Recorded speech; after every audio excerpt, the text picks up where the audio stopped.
Good morning, and today is the 20th of March, 9010, and my name is Larry Harris. I'm a docent or volunteer here at the Palm Springs Air Museum in California.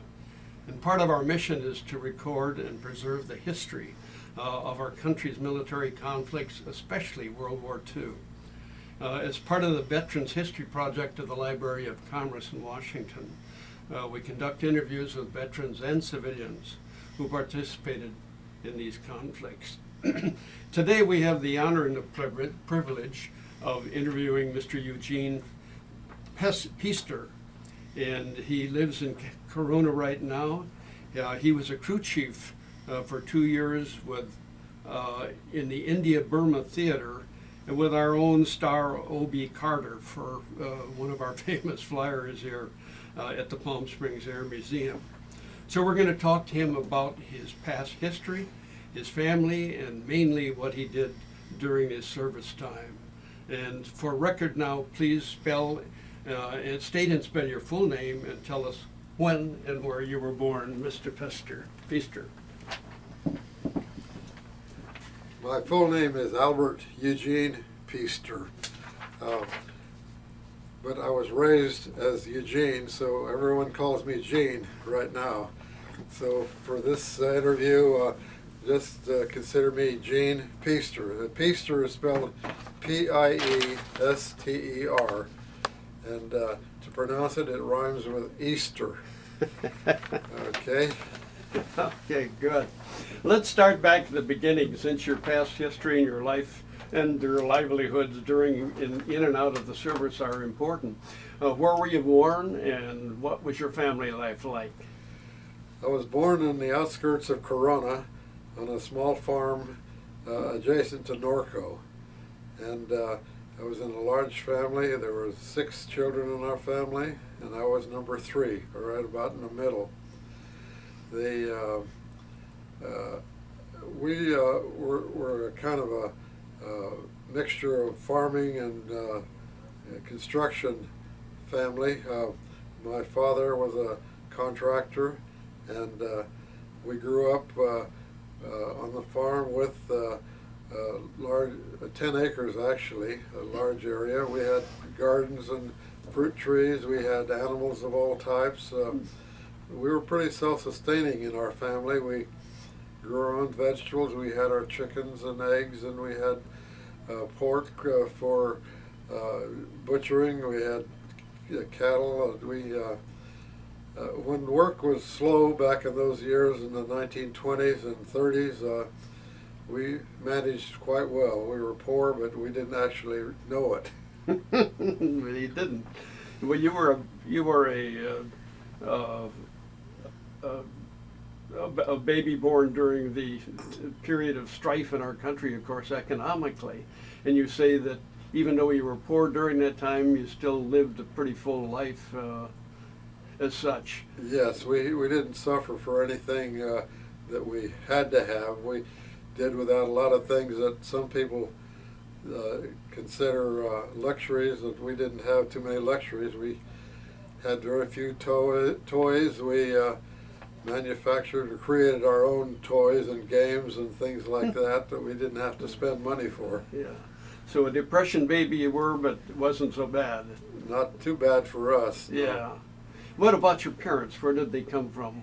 What was their background at the beginning? Well, going way back, my grandfather, whom I've never met because he was expired before I come along, immigrated from Germany. Mm-hmm.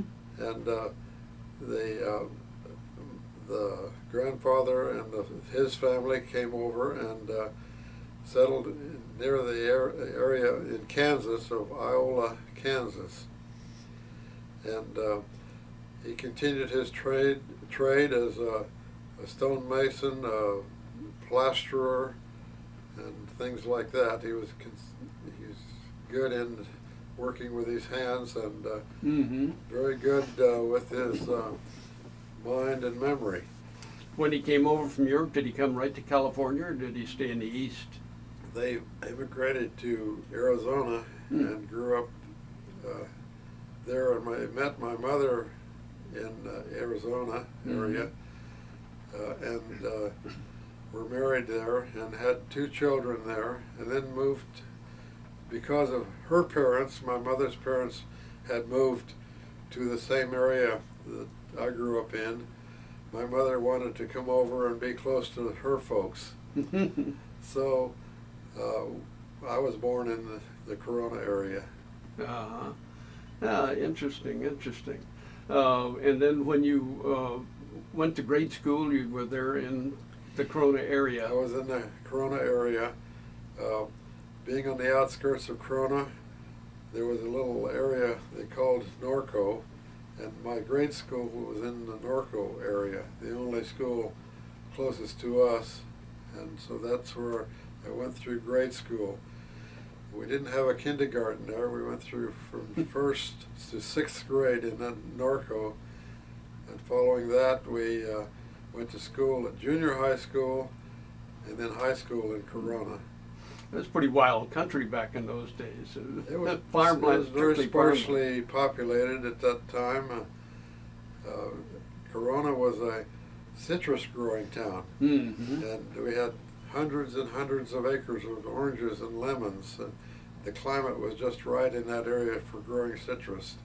And there was that was the main industry. We had a lot of the citrus packing houses through there. They picked oranges, graded oranges, packed them, and there's a railroad coming through there. The Santa Fe Railroad run through Corona, shipped them out by rail in refrigerated boxcars to points all the way easterly. What about brothers and sisters? Okay, I had the oldest sister was Mildred, which was born in Arizona, and the next was my brother Charles, born in Arizona, and I was born in Corona. Then I had a younger sister, Mary, which was, I had a younger brother, Norman was next. Norman was 2 years younger than I am. Mary was another 1.5 years younger than Norman, and Robert was the baby of the family.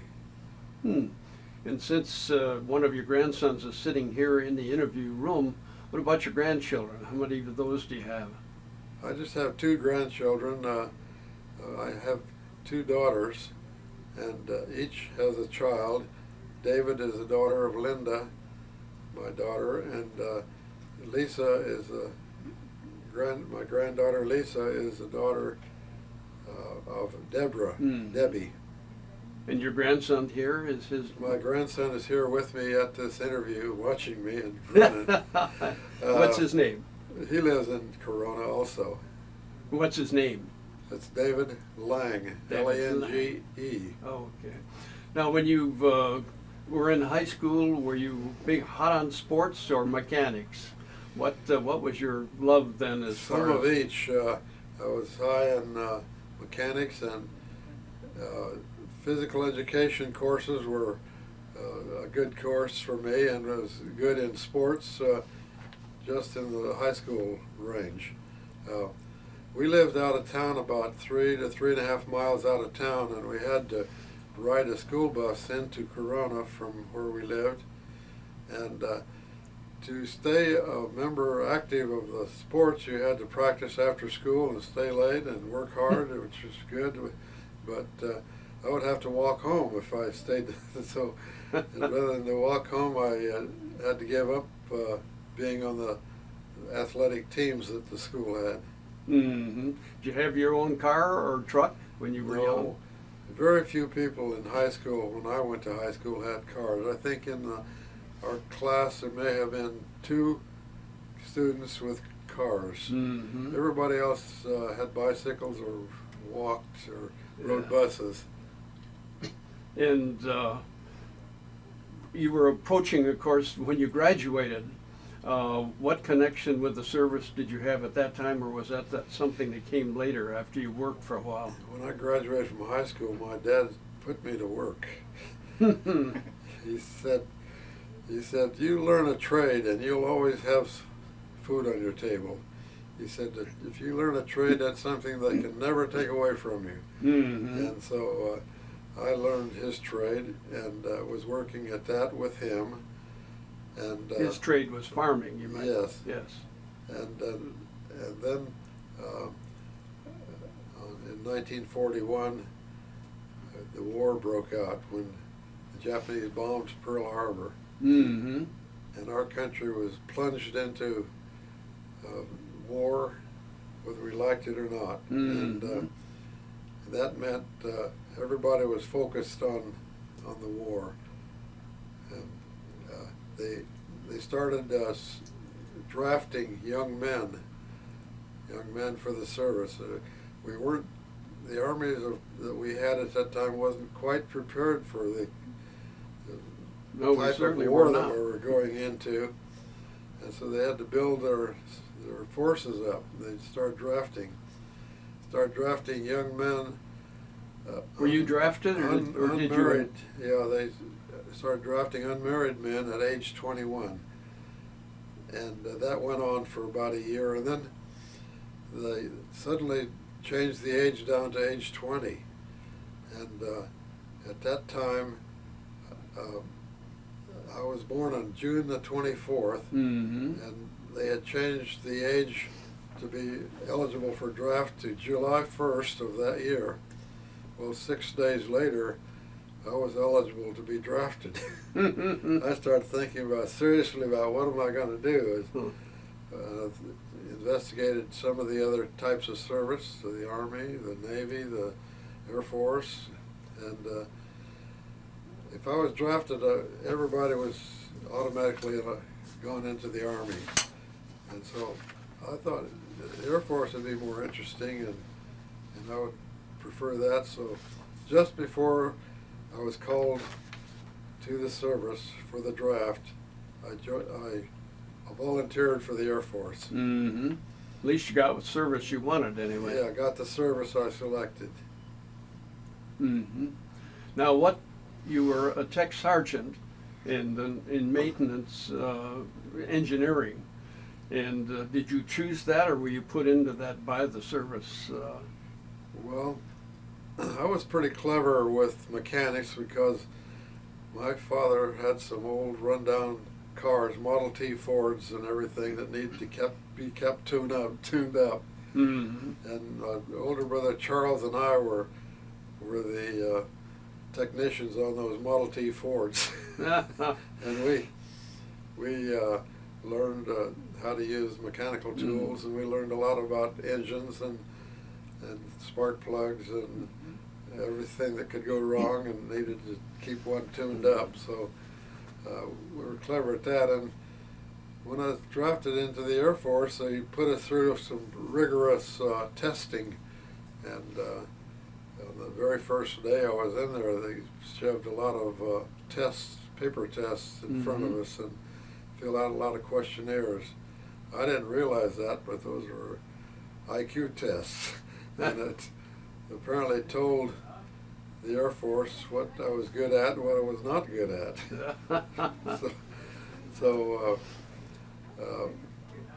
after receiving our uniforms and all of the paraphernalia that goes with it, I was shipped out and sent to Air Force Base in Albuquerque, New Mexico, and told me I was going to learn to be a Air Force airplane mechanic. Mm-hmm. And from then on, I started, after basic training, started aircraft mechanic schools and things like that. They chose that for me for my testing materials. Yeah. Did you ever have any desire to fly, to apply for? After I learned a lot about airplanes, I did always want to fly. Mm-hmm. Yes. But I went into the Air Force not knowing how to fly and never got to fly, or at least at the controls of an airplane, during my service, other than ride co-pilot for some transport planes that we flew back and forth. Mm-hmm. Now, after you had your basic training and so forth, and your specialized training, then when was the first call as far as over your active service or combat? Well, part of my training, the last part of my aircraft mechanics training was they sent me to Burbank, California, to the Lockheed Aircraft Factory, and given a very thorough course on maintaining and the workings of the new fighter plane, the P-38. Hmm. And so I was very well acquainted with the P-38 fighter plane and the Allison engines that were in the P-38. And then was sent to oversee debarkation location in North Carolina. And that's where all of us trained for duty was mobilized and waiting to be shipped out someplace. What year was that? Do you remember? What year? Well, I was corporal at that time. Mm-hmm. I come up through the ranks, private first class, Mm-hmm. and as I got more training, and finally with that specialized training at Lockheed, I gained the rank of corporal. Mm-hmm. 2 stripes on each arm. And so, what about, as I say, you used P-38s, but then didn't you go into the India Burma theater? When I was at that base in North Carolina, Mm-hmm.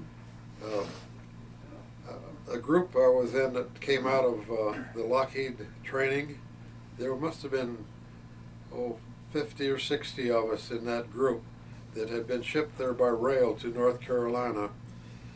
Our group of about 50 or 60 of us was called into the orderly room or the headquarters at that base and told us we were going to be interviewed for some special project. And so we all waited in line, and they took each of us in, a single person at a time, to be interviewed. I was selected to go and be interviewed, and walked in a small little office with a desk and Mm-hmm. a chair and another chair in front of the desk, and was greeted by a Major Bob Pettit. He Mm-hmm. introduced himself as Major Bob Pettit.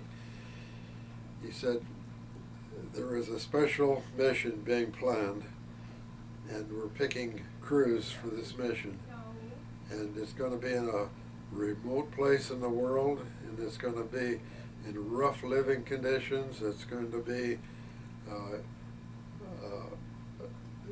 you're going to have, it won't be like you're living now. It'll be just a combat type mission.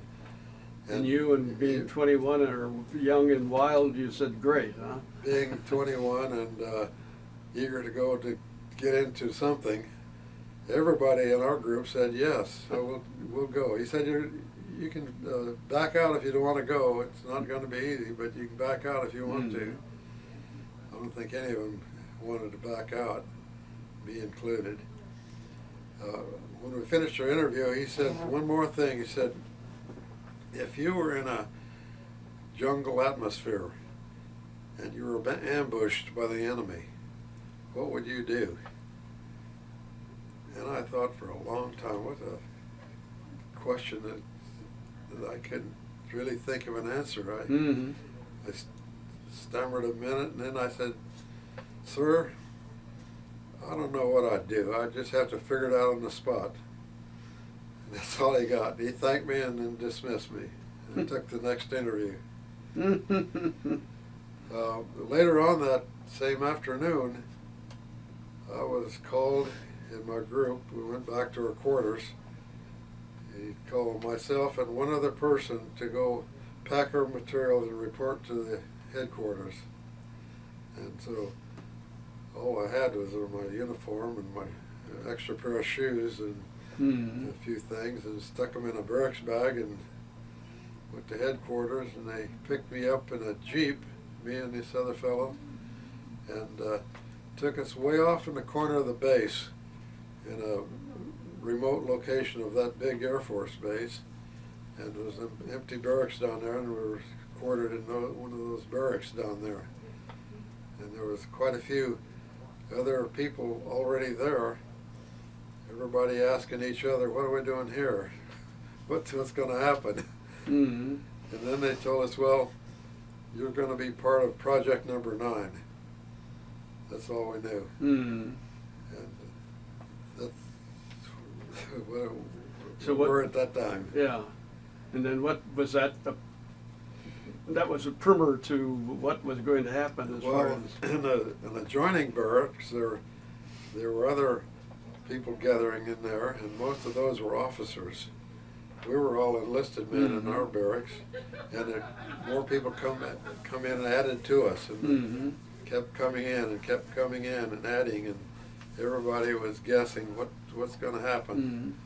And the other same way with the officers' barracks, as people were coming in, and those. When did you finally find out, or how soon? Well, we didn't find out much at all. After well, first of all, after quite a group of us were settled in there, they called us out to issue us our equipment, and they issued us all combat equipment, combat camouflage uniforms, all new stuff, a new 30 caliber carbine rifle with a folding stock. It had most rifles have wood stocks. This has, the shoulder piece was metal. It folded in, so the whole gun, 30 caliber carbine, was only a short little handy thing to carry with a strap on your back. They issued us a 45 caliber pistol, 45 caliber pistol with a kind of a rough leather holster that fit below your left arm.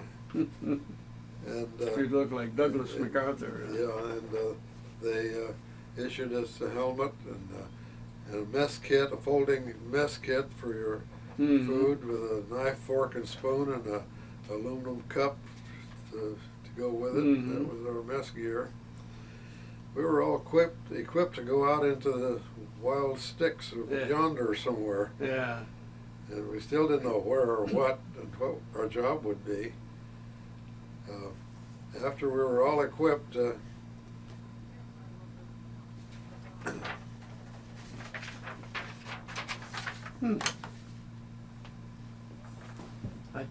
Did that just come on It now? just came on about 30 seconds ago. And not record on this disc. Oh, great.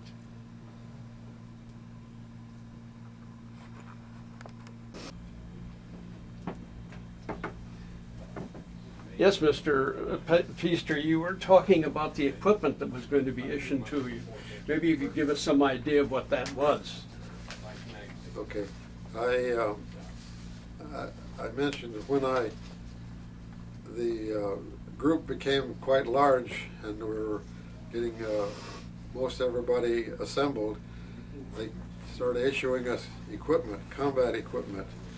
They gave us all new uniforms, camouflage type uniform. They gave us a jungle type equipment. They had carbine rifle that was a 30 caliber carbine, new carbine rifle with a metal folding stock which folded back, and most rifles have wooden stocks and they're quite long and cumbersome. This had the stock would fold up against the body of the gun and was a very short object. They give us new 45 caliber pistols with a rough leather holster that would fit under my left arm, shoulder holster. They give us a belt with a knife and equipment, and the mess equipment for kitchen meals, a folding skillet type thing, and aluminum cup, little aluminum silverware and so forth. We were all equipped to go, but didn't know anything about where we were going or what we're going to do.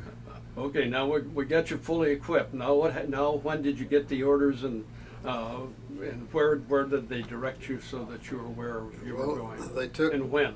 They took quite a few of us at a time out and took us down to the railroad station and put us on a train. Still didn't know where we were going or which direction. But the train took us to Miami, Florida. And they put us in a hotel down there. They took us up on one of the upper, I think near the top floors, and then locked the elevators.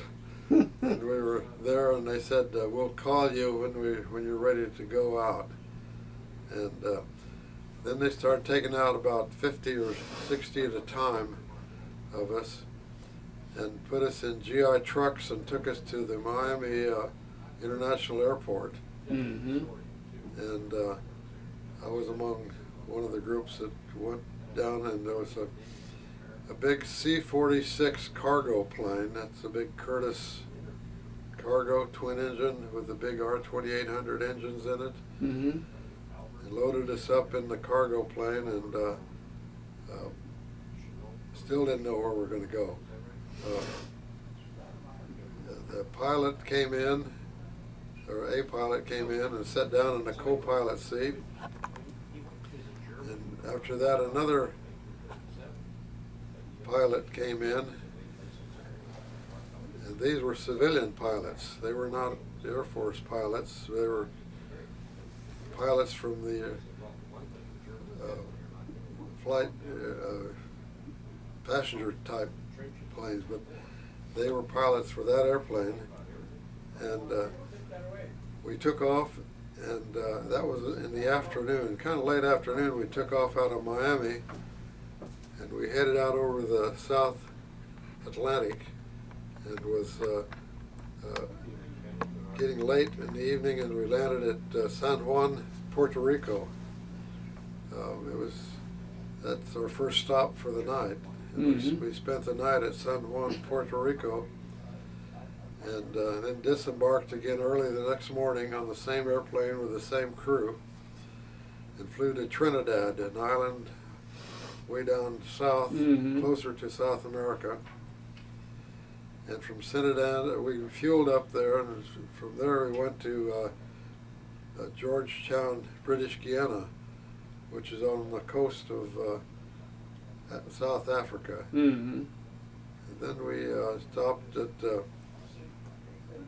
Belém, Brazil.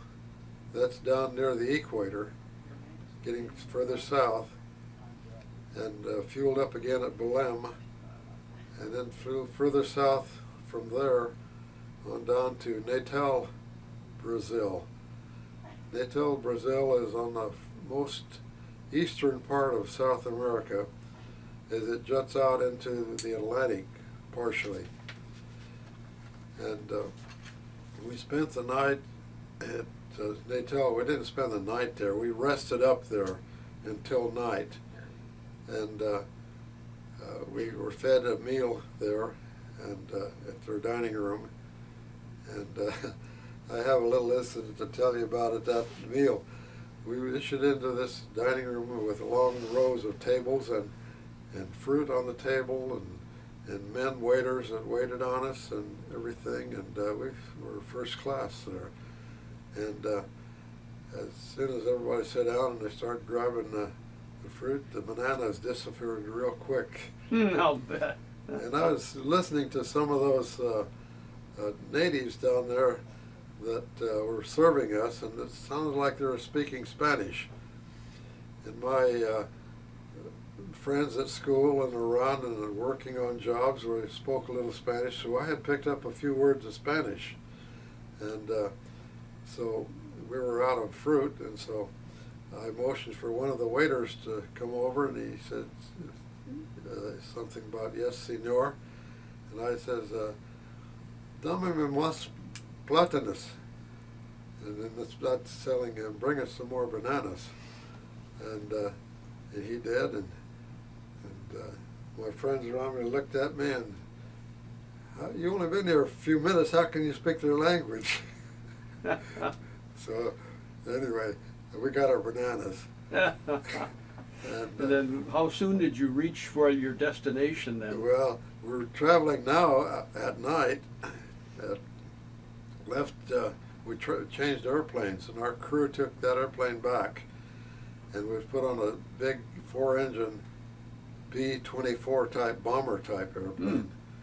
But they called it a C-87 because it was outfitted with some seats in there for passengers instead of, so it was a transport for passengers.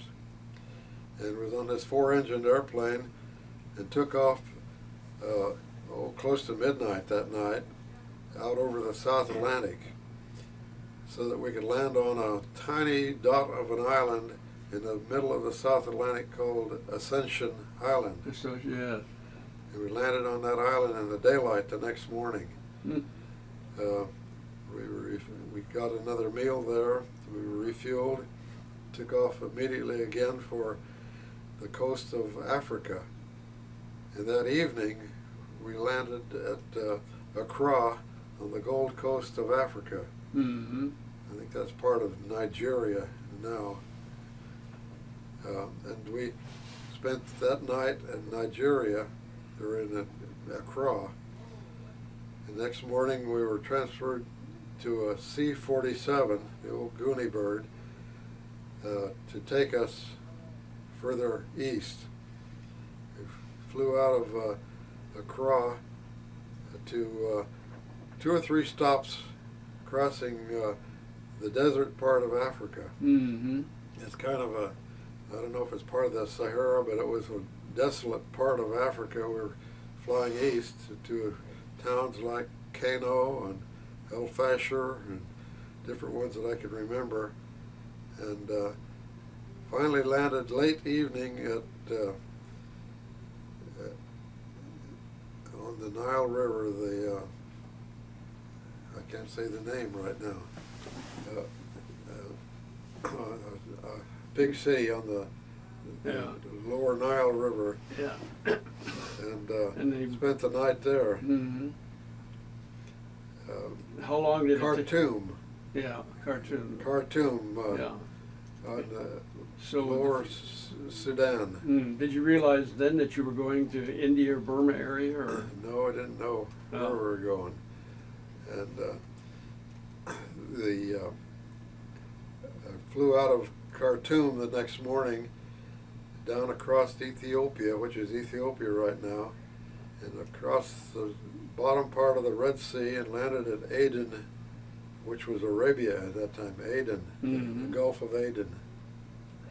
Refueled there, and then flew out of there on up the coast of Arabia to an island called Masuri Island, off the coast of Arabia.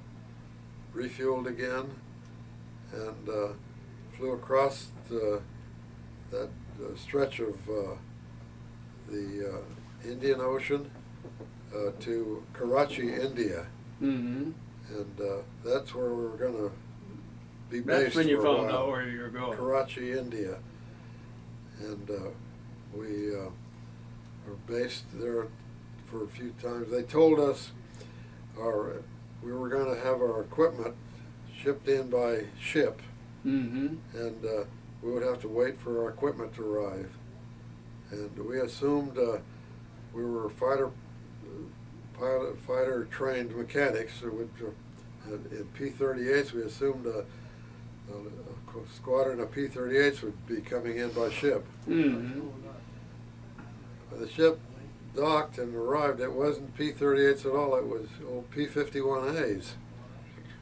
And they said we couldn't get enough new P-38s to supply you, so we had to scout around and look for some other fighter pilots, and they found a squadron of P-51As that were training fighter pilots in Florida, and we pulled that squadron out from under them and put them on a ship and sent them over to us. They were used P-51As, and they came without propellers on them and some disassembling, and they were all greased over with greasing material to keep them from corroding. Mm-hmm. And they all had to be tuned up and cleaned up and checked over, and propellers reinstalled. And so we were busy doing that for several weeks, getting a whole squadron of airplanes cleaned up and ready to go again. Mm. They weren't flyable at that time at No. all. Meantime, other crews were coming. So the pilots were housed in that other barracks there in Mm-hmm. North Carolina, and most of them were pilots, and many of them were ace P-38 pilots. Mm-hmm. I first met O.B. Carter there at Karachi, and he come in to pick up their airplanes and to test hop them and try them out and get familiar with them. O.B. had never flown a P-51, I don't believe, before. He got a little time in the air with one, got used to it. Mm-hmm. And so then we got everything ready to go. All the crews, the ground crews, were shipped again by C-47 across to India, and which is a long hop from Karachi to Calcutta, Mm-hmm. 2,000 or 2,500 miles or so. But we flew over to Calcutta, landed at Dum Dum Airport in Calcutta, and transferred to another C-47, and took us on up into Upper Assam. That's up on the far north and eastern part of India, up in the jungles, what they call Tiger Country now. Mm-hmm. And as we flew out of Calcutta, our pilot flew rather low and just zooming along above the ground, probably 500, 600 feet. And it was about a 30 or 40 minute flight out of Calcutta on up into the jungle area. Mm-hmm. And What was your eventual as base? we left Calcutta, we passed over small villages and open areas where they were growing rice and things, and then it got a little more primitive and more jungle and less people, and then it became all jungle and all trees and Just plain old jungle. Huh? and I wondered where we're going to land, and we started letting down a little bit, and we got a glimpse of a little big old hunk of dirt down there, and that was to be our base. Your landing strip was mud. Huh? We were out in a dry, dusty field at the moment, and the trees all around us, and a little while later, the pilots brought in our P-51s, and so that's when I met up and got acquainted with O.B., and he was to be my pilot, and I was to be his crew chief. Mm-hmm. That's where we found out we didn't find out exactly what we were going to do, but we knew where we were. We thought we knew where we were. I was going to say, what was then your mission in that location? Well, in that location, we learned a little more and more daily. We didn't find out all at once, but we were there to help the British keep the Japanese from taking over India. The Japanese had already occupied Burma, just walked right on through Burma without a conflict, because Burma didn't have an army or anything. Yeah. And they were a little bit north of us, up near the city of Imphal, in the upper Assam part of India. And they had already taken across the border, the Japanese troops were across the border in India at Imphal, just a few miles above our base. And we were launched to watch for the Japanese patrols coming in by foot. And, in fact, the British give us a few of their soldiers, their little Gurkha soldiers that the British had trained for being guards, and the Gurkha guards guarded the perimeter of our base, our field. all the time, day and night, to keep Japanese patrols away from our base. Did you have any raids on your camp? At that time, we didn't have any active raids. Conceivably, you could have had the. We were expecting it, you know, and that's where the ambush thing came about with Major Pettit's question, I guess. Now, how long were you on that base? Under that duty?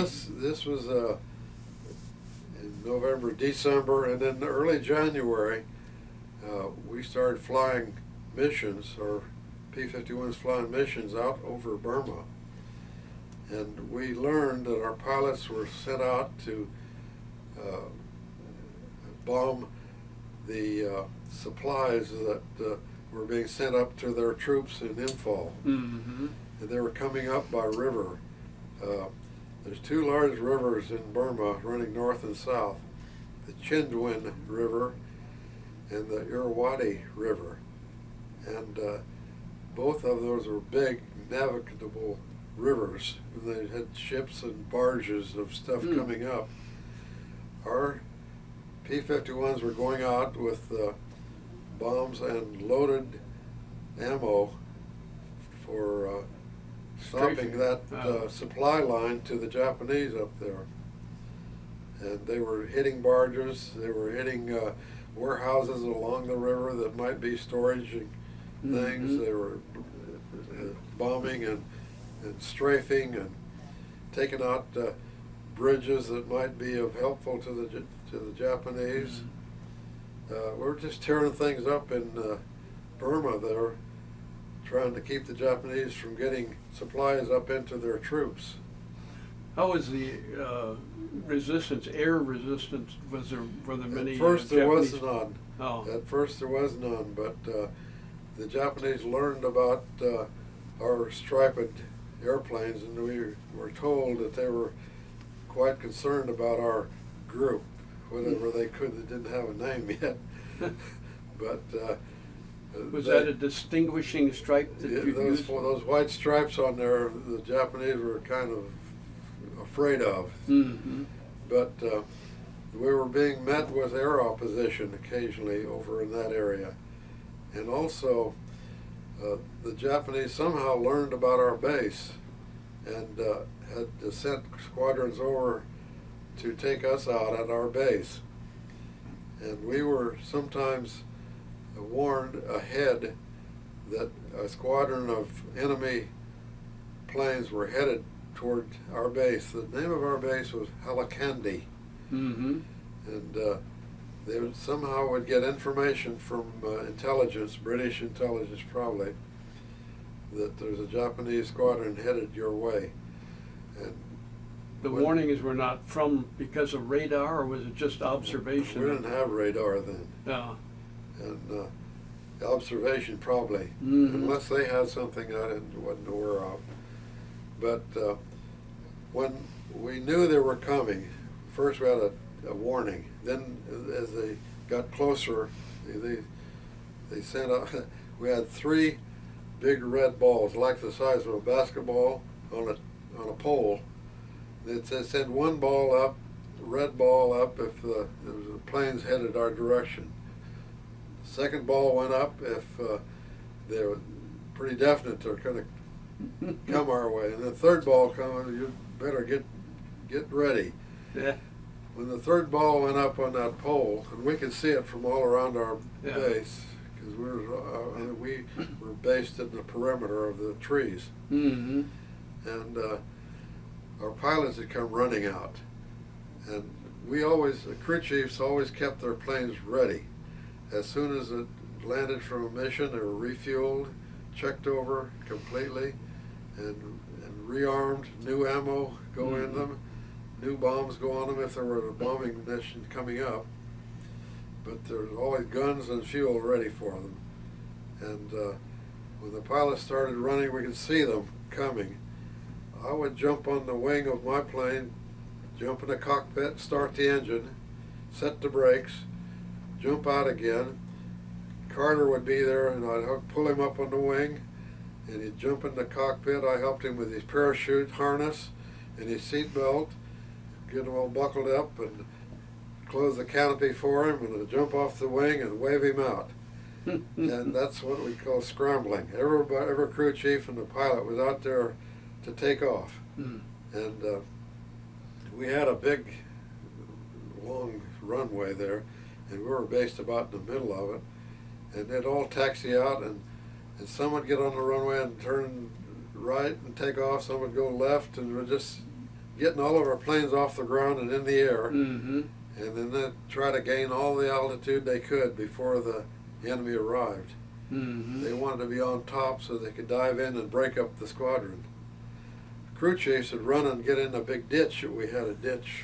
I was going to ask you, where did you go then after Yeah, that? we went to the ditch and covered up. Didn't cover up. We just was down in the ditch or below ground, and we could hear it sometimes. They would get close enough there'd be dog fights overhead. Mm-hmm. And chatter of machine gun bullets. And we don't know which way those bullets were going. They No. could have been coming toward us, and so we were low in there waiting it out. But that's the closest danger we come to getting hit at our base. Yeah. Of course, during rainy season, getting down the ditch wouldn't be good, but I suppose the flights were restricted during your monsoon or rainy seasons. And The flight crew, the weather would hold us from flying, or keep us from flying. oh, But the one monsoons has its season, and its season is from they call it early May through September or so, and it rains like you wouldn't believe when it rains, and but then between that there would be some foggy and cloudy days, and some days our unit couldn't fly because our target areas were fogged in or something. mm-hmm. And those days we had to wait it out. Were you ever wounded or? No, I was very fortunate. Mm-hmm. Did We, you or your unit receive any citations or any awards as such? Well, I was promoted to sergeant and then staff sergeant. I came out of that season with a staff sergeant rating. Now, how long did you work as a crew chief for Obi? Well, he was in our unit for almost a year. Mm. The monsoons took over in May, and on May 19th was our last day of flying a mission out of out of Halicandi, and we were sent back to a British base just north of Calcutta called Asansol. Mm-hmm. That base had some permanent buildings. They were kind of plastered up mud something with a thatch roof, but they were nice buildings. Mm-hmm. And they had an asphalt runway there, so we could operate. But so they continued the mission that you were on. we were rained out for the season. Mm-hmm. And our group was given a furlough and taken by rail up into northern India, and then further north up into Nepal for a rest camp. Mm. Got to spend a 2-week rest camp in Nepal, up in the foothills of the Himalayas. Mm-hmm. Beautiful place. Crowded with monkeys, but pretty. Yeah, that you told a story at the meeting this morning about you and Obi going on a flight together. Why don't you tell us that? Well, as I say, we had to send a weather plane out each morning over the hill. There was a group of hills called the Chin Hills, Mm-hmm. at the edge of the Burma-India border, and that mountain range kind of separated two countries. And over that, we were on the India side of the mountains, and on the other side was Burma. We'd have to send a plane out over that range and check the weather over in Burma. to see if we could fly a mission or not. So there was one day that the plane reported targets are all sucked in with fog. There's no way you could see what you're going to do. So they couldn't fly, and the pilots were out there waiting, and we had the airplanes all ready, and they were ready to go, and antsy, and old B, he loved to fly. We were standing around there talking, and he said to me, he said, "Gene," he said, "do you think you and I both could fit in that cockpit?" That's a 51? It's a P-51, single seater.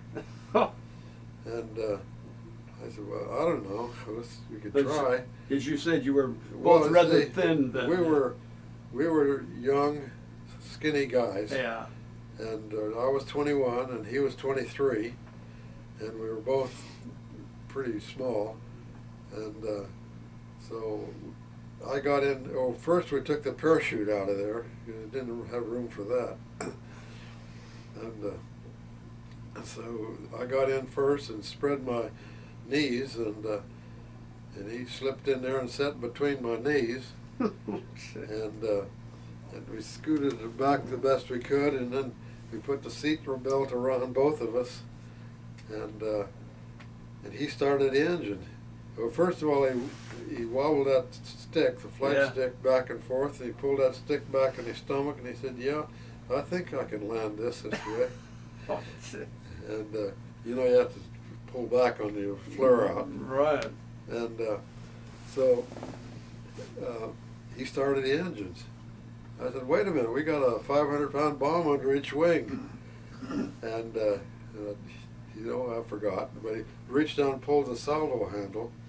That releases the bomb rack, but it doesn't release the pin that goes into the little propeller on the front of the bomb. Yeah. So they landed off safely on the ground, and we taxied out and took off. I was really impressed at the power that engine had. I had run it up to full power on the ground, testing it, but I've never been on one to take off on a takeoff run, and that thing really took off and purred so smoothly, and I was impressed how fast it would climb, and sounded so good. I was kind of proud of that engine. You could have been court-martialed, couldn't you? We could have, maybe. Nobody around there could. Just checking that time. Yeah, that's pretty risky business doing something like that. Did you ever get any reprimands for it from your CO? No. No. There's probably crazier things. And what was the idea of doing it in the first place? To check the weather, to make sure, or just to fly? Just to fly. We just wanted to fly. Just to fly. He just liked to fly. When was the last? You stayed on at the base after he left, or did his squadron leave earlier? When we got back from our rest camp on our furlough, the most of the fighter pilots that had been in combat for a long time and still survived. We lost a few of them on our missions, and the sad thing when the planes come in and there's somebody missing. They're very sad. But those that are still with us got to go home. The pilots. The ground crews couldn't. We stayed there, and we started getting new airplanes in, retiring our old ones. And we got, well, first of all, during the season that we were flying, we were losing a few P-51As and replacing them with P-51Bs and a couple of Ds, D models. And so we were still flying missions with those. But after we got back from our furlough, they had brought in a whole a squadron of brand new P-47 Thunderbolts. The big old, they call the Jug. Yeah.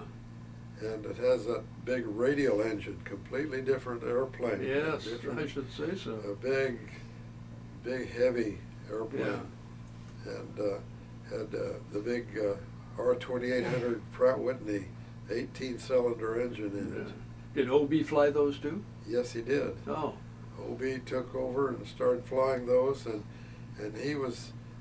he stayed there to help train the new pilots. We started getting new pilots in too, replacement pilots and fresh ones, and so OB stayed there after all the others. Most of the others had gone home, training the new pilots that came in with. They were already fighter pilots, who were trained for fighter, but they'd never been in combat.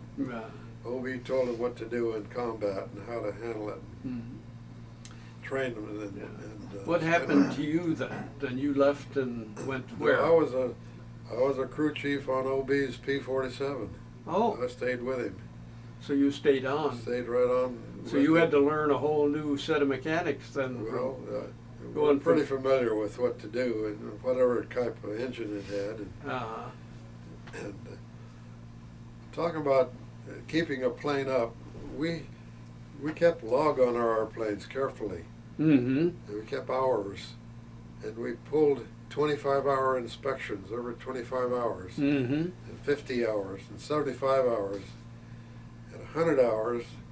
That was a very thorough inspection. When I say inspections, I mean taking cowling off, taking plates off so you can look inside, and about 100 hour you really strip that airplane down, really look inside. So when you were sent from their home when from that base, did you go to any of the theater or other base? You went back to the States? So I was going to finish my 100-hour inspection. Was a completely thorough inspection, and took time. We'd strip everything off the airplane we could get off, and look inside of it, change the spark plugs. There's 18 cylinders there, and each one has 2 spark plugs in it. So you had 36 spark plugs just to change on a 100-hour. And so we kept the planes up so they're in good flying, running condition all the time.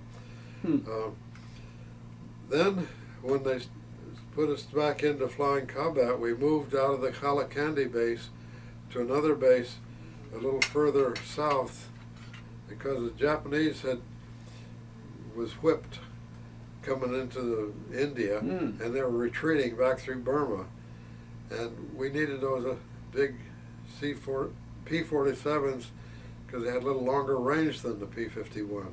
Oh. And they could carry more fuel and fly a little further. And so we moved our bases down to another little British dirt strip down south a ways. Then further on we moved to it again. And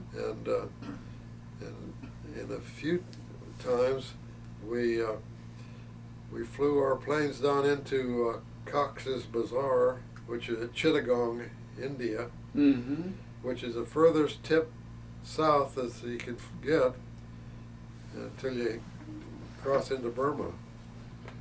And we flew the planes down there to Chittagong so they could make a long-range mission and fly as far as Rangoon, and one mission with full droppable fuel tanks added. They hit Bangkok all the way from India with a squadron of P-47s, and that was a